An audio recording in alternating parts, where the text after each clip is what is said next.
Hello everyone, आज आपण मैंने केदार गौरी सीरियल देखा पाइबे कि जीवन बहुत उदास थाए कहीं से गौरीर कथा सबकि शुणी दे थाए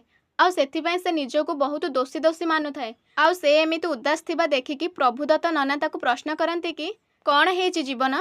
तुम मन दुख कौन पाई आउ ए सब पर जीवन एमती कहती कि बहुत हो गला नना एबे मु गौरी दीदी को सबकि सत कहीदेवी मुझे दुख देखी पारुनी तांको एमती दुखरे देखिकी मते बहुत कष्ट लगुच तेणु मु स्थिर करिछि कि दिव्या बाबदरे जहाँ किछि भी सत मु जानिछि मु सब किछि गौरी दीदी को कहीदेवी आउ ए सब शुणिला पर प्रभुदत्त नना एमिति कहती कि पुणी तम मुंडरे सेई भूत पशिला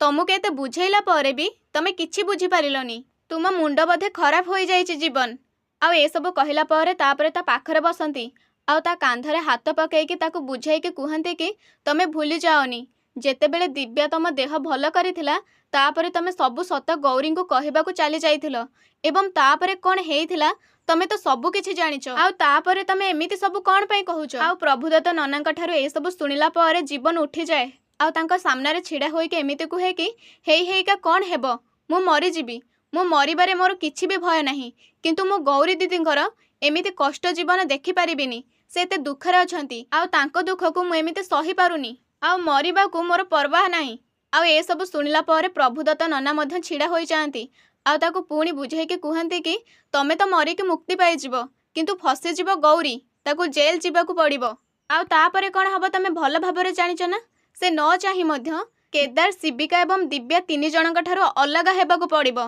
तांकू दूरेइकी रहिबाकू पड़िबो आउ सेथिरे तो से खुशी रहिबेनी ना आउ एमिति कहिबाकू गले तांकू फसेई दबो तमे से पूरा पूरी फसी जिबे आउ एबे से जेमिति जीवन बंचुछंती ताठारू तांका जीवन अधिक कदर्य होइजिबो ताले सांग माने ए सब पर जीवन कौन सतरे गौरी को सब सत कहीदब से सब को जानिबा पई चैनल को सब्सक्राइब करके रखंतु।